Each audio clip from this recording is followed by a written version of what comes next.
Being impaired and getting behind the wheel is something none of us should ever do. There can be serious consequences to those actions that result in injuries or even fatalities. The Treasure Valley DUI Task Force is now putting extra emphasis on stopping that from happening.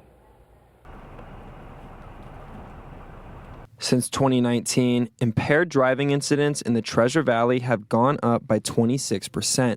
For the fatalities, they've jumped by 53%. I know that there's certain times in life that are pretty impactful, wedding or something like that.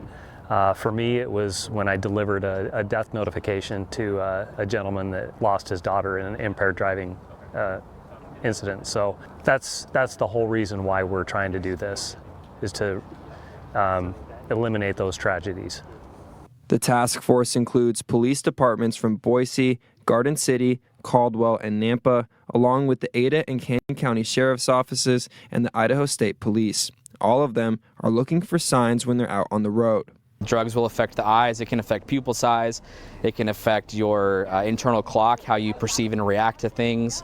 It can affect decision making, it can affect judgment, so pulse can be high, things like that. Your coordination can be impaired. So we look for things that specifically attribute to the task of driving.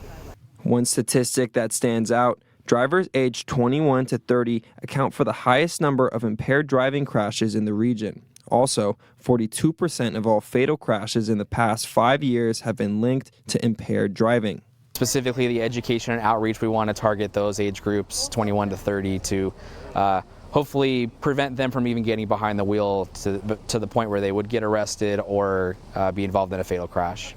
Law enforcement urges drivers to plan ahead, use ride-sharing services, and think twice before getting behind the wheel impaired.